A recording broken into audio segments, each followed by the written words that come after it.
Real quick before I get started, I just want to apologize for the way that the video set up. I just recorded it a little bit weird because I had my Minecraft on one screen. It was just a little bit weird of how I set up, so I do apologize for that, but otherwise. Hello, and welcome back to another Minecraft Snapshot review.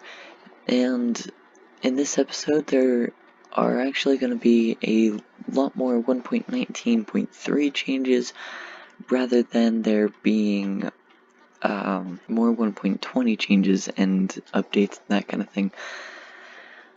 So this one is going to be mainly 1.19.3. There is a few 1.20 stuff, and we'll get into that stuff later.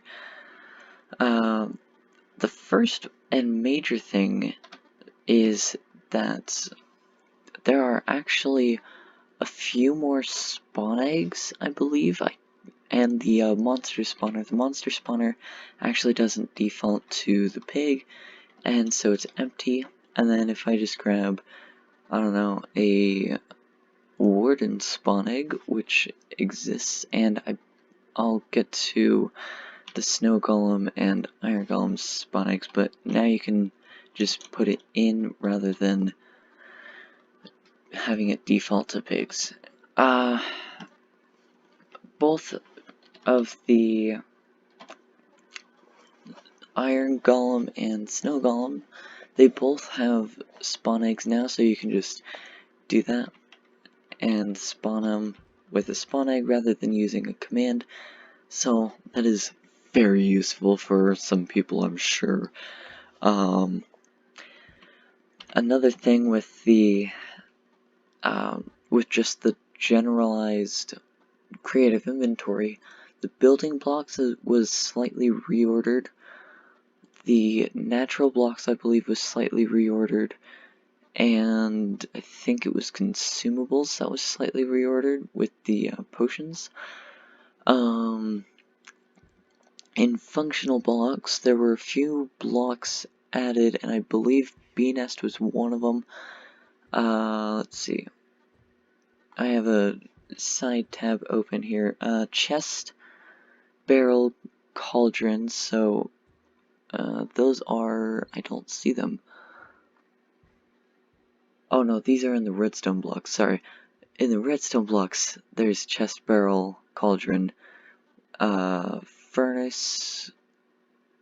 Somewhere there's furnace, and there's the composter. So those were added to the redstone blocks, and we'll come back to the redstone one because there is another thing added into it. In the functional blocks, which I was just in, there's the bee nest and tinted glass, which wasn't there before. Let's see, the signs have been moved up to the top.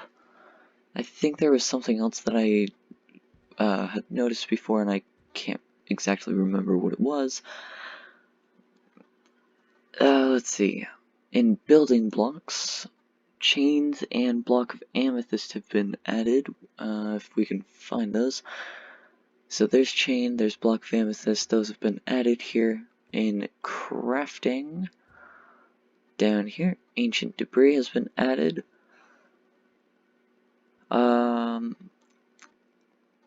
And the ore materials over in the natural blocks have been reordered a little bit, and some other blocks have been reordered just to be more consistent across all of the tabs. Okay, back to the redstone blocks. If you scroll down all the way to the bottom and you have you have operator, so you're able to use all commands, you will see that in creative mode, the redstone blocks tab, you'll see each of the command blocks and the jigsaw block, the structure void, the barrier, a light, and the debug stick. I believe they are missing one, and it's like the structure block or something like that. Give at s structure, yeah, the structure block is missing, so I think they just kind of forgot about it. But if you guys are map makers, I'm sure this is going to be very useful. And yeah, so there's that. There have been more eggs added, and I believe polar bear egg was slightly changed to differ from the ghast spawn egg. Ghast spawn egg, and oh, I forgot which one I had said already.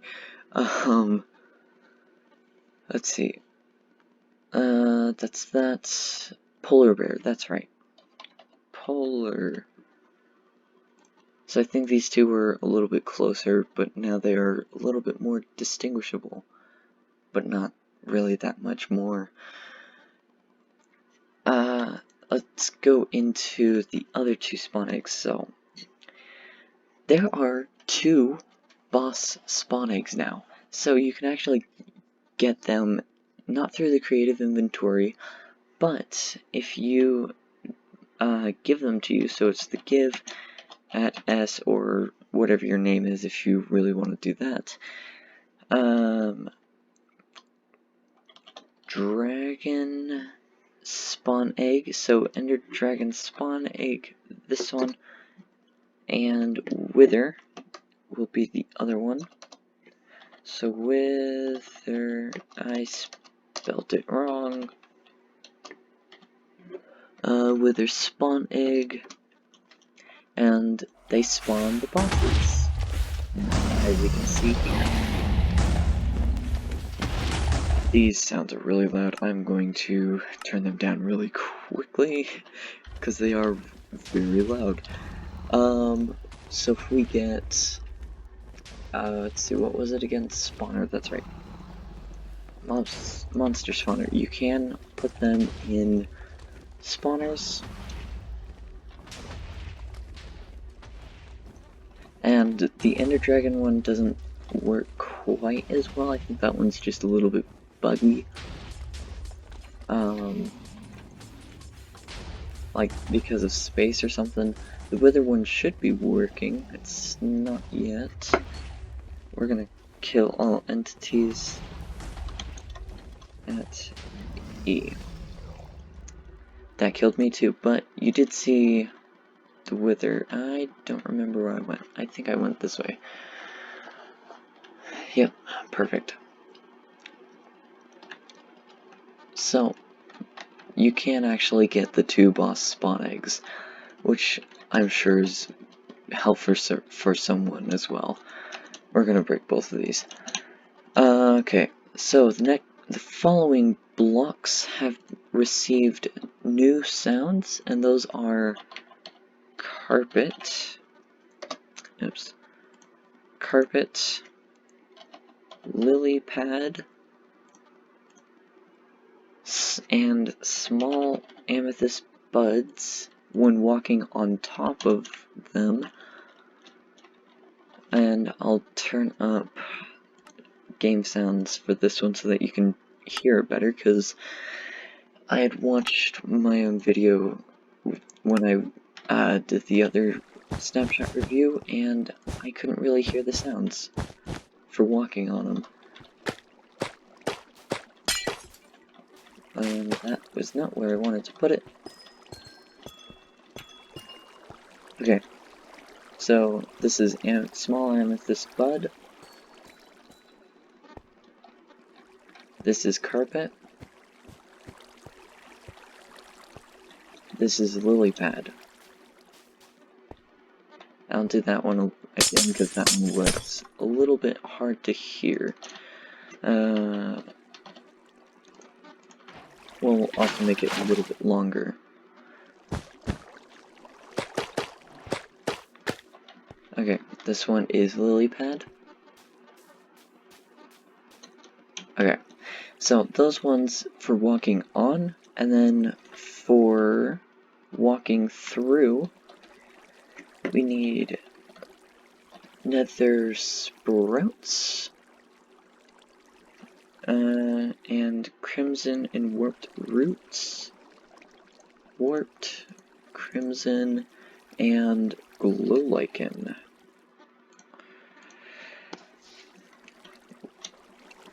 We'll head over to this area so that we can put some stuff down. That is a really weird sound for placing that. That's really weird. Ooh. Okay, so this is going to be the sprouts.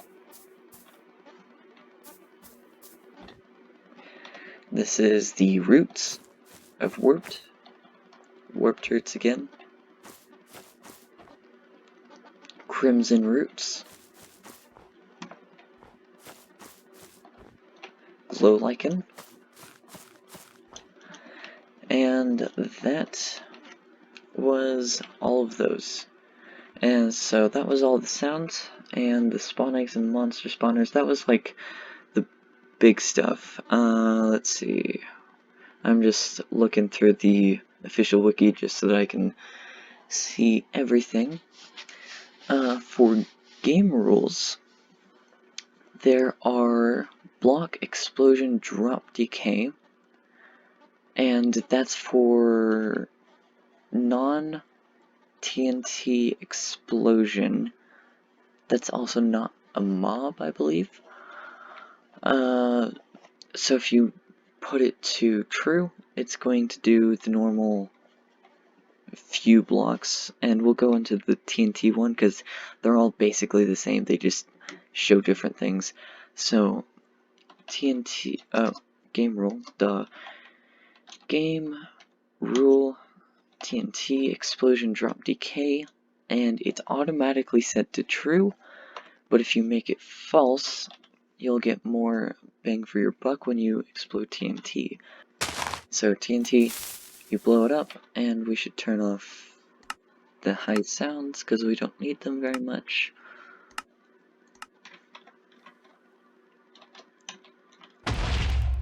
And we should get a whole lot more blocks. I'll just clear my inventory. And you can see that I'm getting a whole lot more blocks than I normally would and should, I guess. So that is helpful. And then it's the same thing with mob explosion, drop decay, and block explosion, drop decay. So it's when set to false, all blocks drop loot, and when set to true, blocks drop loot randomly, depending on how far from the explosion center, blah blah blah, that kind of thing. For TNT it's false, and for block and mob it's true, automatically. Snow accumulation height game rule. So with this one, you can make it so that the snow accumulation, when it's snowing, it can accumulate to different layers. 0 makes it so no snow forms at all, and 8 or above lets snow form up to the level of a full snow block, which would be that. Which is a lot of snow. Actually, I think it's one more. There we go. It would be that, right there. Which is quite a few snow layers, so that's pretty crazy. It's automatically 1, and that kind of thing. Water source conversion and lava source conversion. Water source conversion is set to true, and that's the infinite water source. I really wish I was not in a snow biome for this, but I can just come over here. So you can just come over, you can just basically have it so that happens for lava, which is kind of cursed because it's not been like that forever. Let me get a lava bucket. Lava. So the normal way that it happens is like this. And then when I do game rule lava source conversion to true, I believe. Yep, true. So that's when it's set to false, and we'll just put some blocks here.